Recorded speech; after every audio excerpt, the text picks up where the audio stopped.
کی وجہ سے نہیں، پوری نیک نیتی کے ساتھ. میں کہتا ہوں اس امت میں جس نے بھی اس امت کا جنازہ نکالا ہے پوری نیک نیتی کے ساتھ نکالا ہے. کوئی دو نمبری نہیں تھی ان کے اندر، پوری نیک نیتی کے ساتھ. چونکہ شیطان جب ان کے برے اعمال ان کی نظروں میں سنوار دیتا ہے تو نیک نیتی سے وہ کام کر رہے ہوتے ہیں. تو قرآن سے دور کرنے کے لیے انہوں نے لوگوں کو یہ کہنا شروع کر دیا کہ آپ جو ہے نا وہ عربی ٹیکسٹ کے اوپر نا ذرا غور کریں، اس کے اوپر ایمفسائز کریں. اور اس کے لیے پھر انہوں نے کئی ایک ہیلے بہانے گڑے. ایک تو موٹا سا جملہ، یہ قرآن حدیث ڈائریکٹ نہیں پڑھنا گمراہ ہو جاؤ گے، یہ تو آپ نے اکثر سنا ہے. اچھا، جو صحابہ کرام تھے وہ تو قرآن سنتے تھے، ان کے آنسو روا ہوتے تھے، چلے ان کی آپ کو یقین نہیں آتا. یہ جو گورے مسلمان ہو رہے ہیں، 2007 میں کلنٹن پاکستان آئے اور انہوں نے کہا کہ اسلام از دا فاسٹسٹ گروئنگ ریلیجن ان امریکہ. وہ قرآن جو ہے وہ تو ڈائریکٹ ہی پڑھ رہے ہیں گورے، انگریزی میں ترجمہ، اور ہم جو پیدائشی مسلمان اردو میں پڑھ کے گمراہ ہو جائیں گے. اور ہم بڑے فخریہ بتاتے ہیں جی بڑی تیزی نہ لوگ گورے مسلمان ہو رہے ہیں، فخریہ بتاتے ہیں. اور یہاں ہم کہانی کروا رہے ہوتے ہیں کہ ڈائریکٹ نہ پڑھنا گمراہ ہو جاؤ گے، اور ہم ایسے علماء کو سبحان اللہ کہہ رہے ہوتے ہیں. اگر کوئی یہودی عیسائی ہمیں کہنا قرآن نہیں پڑھنا گمراہ ہو جاؤ گے، وہ کہے گا اللہ کا دشمن ہے تو اس لیے کہہ رہا ہے. اور یہ جو یہودی مسلمان نما یہودی گھسے ہوئے ہیں ہماری صفوں کے اندر، یہ آپ کو کہتے ہیں آپ کو کوئی پرواہ نہیں. قرآن تو بار بار کہہ رہا ہے ہدی للناس، سورۃ البقرہ میں ہے ہدی للناس وبینات من الہدی والفرقان. یہ پوری انسانیت کے لیے ہدایت ہے، اور اس میں ہدایت کے روشن دلائل ہیں، اور یہ حق اور باطل میں تمیز کرنے والی کتاب ہے. لیکن نہیں، سورۃ القمر میں 4 دفعہ آیا وَلَقَدْ يَسَّرْنَا الْقُرْآنَ لِلذِّكْرِ فَهَلْ مِن مُدَّكِرٍ. قرآن نصیحت کے لیے ہم نے آسان کر دیا ہے کوئی نصیحت حاصل کرنے والا؟ نصیحت کے لیے. باقی اس کے سائنٹیفک فیکٹس پہ جائیں تو سر مولویوں تو سائنس آمدی بھی نہیں، سائنس دے سپیلنگ بھی نہیں آمدے. قرآن کا مقصد بھی نصیحت ہے، باقی تو آپ کا انٹرسٹ ہے جتنا مرضی. نصیحت کے لیے آسان ہے. لیکن وہ فضائل اعمال میں لکھا ہوا سر کہ جی قرآن کی تفسیر کے لیے 15 علوم چاہیے. یہ آپ کو دور کر رہے ہیں قرآن سے غیر محسوس طریقے. اور انہوں نے کہا کہ جی 14 کے تو نام گنوائے، انہوں نے کہا 14 تو آپ حاصل کر لیں گے، 15واں جو ہے وہبی ہے. وہبی کہتے ہیں جو گاڈ گفٹڈ ہو، وہ خاص لوگوں کو ہی ملتا ہے. تاکہ آپ 14 حاصل بھی کریں، کہیں گے 15واں دے کوئی نہیں نا، وہ تو وہبی ہے. وہبی نہیں، وہبی. کتنی دشمنی اس پہ تر رہا یہ کہ پھر باقاعدہ ایک خواب لکھا کہ امام احمد، یہ فضائل اعمال میں سر لکھا ہوا ہے کہ امام احمد بن حنبل رحمۃ اللہ علیہ نے خواب میں اللہ کی زیارت کی. جھوٹ. بایزید بستامی کے بارے میں کشف المحجوب میں لکھا ہے کہ انہوں نے اللہ کی زیارت کی ڈائریکٹ.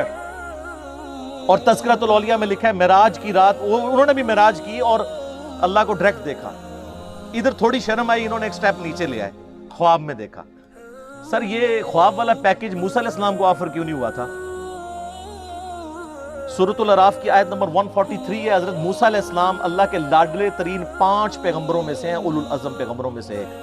کہہ رہے ہیں یا اللہ تجھے دیکھنا چاہتا ہوں. اللہ نے فرمایا تو نہیں مجھے دیکھ سکتا، بلکہ پہاڑ کی طرف دیکھ، اگر یہ قائم رہا تو سمجھ لینا تو بھی دیکھ سکتا ہے. اور وہ جل کر راکھ ہو گیا پہاڑ، اور موسیٰ علیہ السلام انڈائریکٹلی اس کے ایفیکٹ کی وجہ سے بے ہوش ہو گئے. لن ترانی، تو مجھے نہیں دیکھ سکتا. تو اللہ تعالیٰ کہہ سکتا تھا کہ بعد میں نے احمد بن حنبل کو خواب میں زیارت کرانی ہے، تو موسیٰ پھر خواب والا پیکج، میں کہتا ہوں آج بھی کہتا ہوں موسیٰ علیہ السلام کو خواب والا پیکج آفر ہوتا نا وہ لے لیتے. ہمارے محبوب صلی اللہ علیہ وسلم کو خواب میں زیارت ہوئی ہے، جامعہ ترمذی میں حدیث ہے، بڑی لمبی حدیث ہے، جس میں وہ نبی علیہ السلام کی دعا ہے اللہم انی اسألک فعل الخیرات و ترک المنکرات. میں نے کئی دفعہ بیان کی ہے، مشکات میں اس کا انٹرنیشنل نمبر ہے 748 جامعہ ترمذی کے حوالے سے. یہ پروٹوکول کسی کا نہیں ہمارے محبوب صلی اللہ علیہ وآلہ وسلم کے سوا. تو کہتے ہیں جی احمد بن حنبل نے خواب میں اللہ کو دیکھا تو اللہ تعالیٰ سے کہا یا اللہ میں تیرا قرب حاصل کرنا چاہتا ہوں، تو اس کے لیے سب سے بہترین ذریعہ کیا ہے؟ تو اللہ نے فرمایا میرا کلام. بالکل ٹھیک ہے، ہم بھی یہی کہتے ہیں، لیکن اگے کہانی شروع ہونے لگی ہے. تو احمد بن حنبل نے کہا کہ یا اللہ سمجھ کے یا بغیر سمجھ کے. ہائے ہائے، احمد بن حنبل پہ رہلا انہوں نے باقاعدہ ہوئی ٹریننگ کی تھی اسی کہ کل اسی کہانی کرانی ہے، کل ہم نے کہانی کرانی ہے، آپ ذرا یہ بھی پوچھ لیں. یہ لکھا ہوا ہے بھائی، اور پوچھنے کسے؟ اللہ سے، جس نے سمجھ کے لیے پیغمبر بھیجا ساتھ، سب کچھ سمجھایا۔ وہ اس اللہ سے کسی کی جرت ہے یہ پوچھنے کے سمجھ کے کہ بغیر سمجھ کے؟ تو اللہ نے جواب دیا، خواہ سمجھ کے خواہ بغیر سمجھ کے۔ استغفر اللہ واتوب الیہ۔ میں کہتا ہوں جی اس جھوٹے پر اللہ کی لعنت جس نے یہ خواب گھڑ کر امام احمد بن حنبل کی طرف منسوب کیا۔ اور احمد بن حنبل کو تو یہ سمجھ بغیر سمجھ کہنے کی ضرورت نہیں تھی، ان کو ویسے ہی عربی آتی تھی کہانی۔ اور اصل کہ احمد بن حنبل جیڑا پنجابی، پٹھان، سندھی یا بلوچ سن۔ یہ ہے جناب بابوں نے جو آپ کو تعارف کروایا۔ اور سر آپ کتاب اللہ کھولیں تو سورہ صاد کی آیت نمبر 29 ہے، کتاب انزلناہ الیک مبارک۔ یہ وہ مبارک کتاب ہے جو ہم نے محبوب صلی اللہ علیہ وآلہ وسلم آپ کی طرف نازل کی ہے، لیدبروا آیاتہ، تاکہ لوگ اس کی آیات میں تدبر کریں اور نصیحت حاصل کریں اس سے عقل والے۔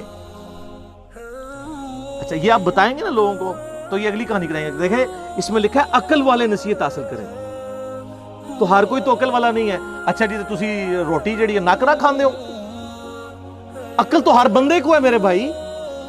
جب قرآن کہتا ہے کہ عقل والے، تو اللہ تعالیٰ اس سے مراد لیتا ہے ادر دین مجذوب اور کلندر اور مجنون۔ تو کوئی بھی نہیں ہے ان میں سے، ہم میں سے کوئی ہے مجنون، کلندر یا مجذوب، چلا، پاگل؟ وہ صحیح بخاری میں تعلیقاً روایت ہے، مولا علی کے قول ہے، امام بخاری چیپٹر کی ہیڈنگ میں لے کے ہیں، اور سنن ابن ماجہ میں مولا علی علیہ السلام نے نبی علیہ السلام سے یہ روایت کی ہے کہ 3 قسم کے لوگ ہیں جن سے اللہ نے شریعت کا قلم اٹھا لیا ہے: سویا ہوا شخص، اور نابالغ، اور تیسرا جو شخص پاگل ہے، جس کو آپ مجذوب کہہ لیں، مجنون کہہ لیں، کلندر کہہ لیں۔ اس کو عقل نہیں ہے، اس کی پوچھ نہیں ہے، باقی تو ہر بندہ عقل والا ہے۔ تو عقل والے سے مراد ہر وہ انسان جس کی عقل سلامت ہے، وہ پاگل نہیں ہوا ہوا۔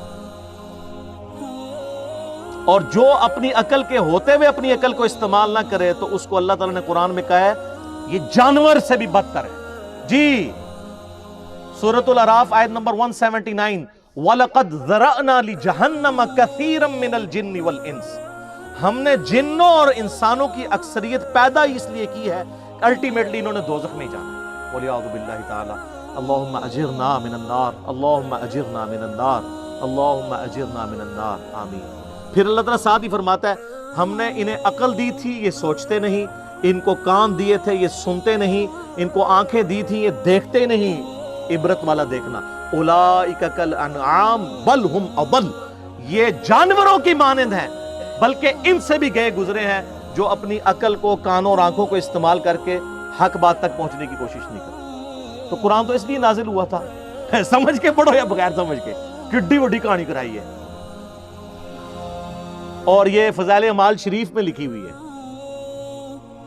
چلو، اور وہ کوئی عام آدمی نہیں، باہر لکھا ہوا ہے شیخ المحدثین، استاذ العلماء، اور یہی تعلیمات ہیں جو صوفیاء نے شروع سے دی ہیں، اور ہم آپ کو رو رو کے بتا رہے ہیں کیا کہ مرنے سے پہلے اے مسلمان کر لے اس پہ غور، کتابوں کا خدا اور ہے، بابوں کا خدا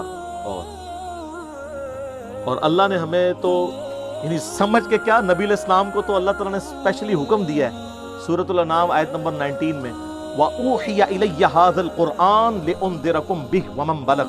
اے نبی علیہ السلام فرما دیجئے قرآن اللہ نے مجھے اس لیے وحی کیا ہے تاکہ اس کے ذریعے میں تمہیں بھی ڈر سناؤں آخرت کا، اور جس تک اس کی دعوت پہنچ جائے اسی کتاب کے ذریعے ہدایت دے لوگوں کو۔ فضائل اعمال فضائل سنت یا کسی مولوی کی لکھی ہوئی کتاب سے نہیں، اللہ کی کتاب سے۔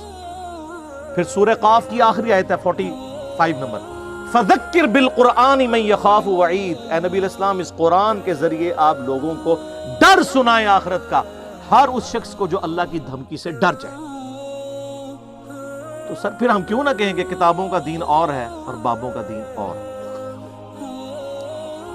تیسری مثال، آپ نے اکثر بریلوی اور دیوبندی بزرگان دین سے اور علماء کرام سے، میں بزرگان بے دین اور علماء کرائم کی بات نہیں کر رہا، بزرگان دین اور علماء کرام سے یہ اکثر سنا ہوگا کہ جی بزرگ روحانی طور پر دیکھے گئے جی ہوتے ادھر ہیں، کبھی مدینہ شریف حاضری میں پہنچے ہوتے ہیں، کبھی وہ مکہ شریف پہنچے ہوتے ہیں، نماز میں غیر حاضر ہوں تو وہ کہتے ہیں جی نماز روحانی طور پہ وہاں ادا کی، اور یہ سب جگہ کہانیاں ہیں.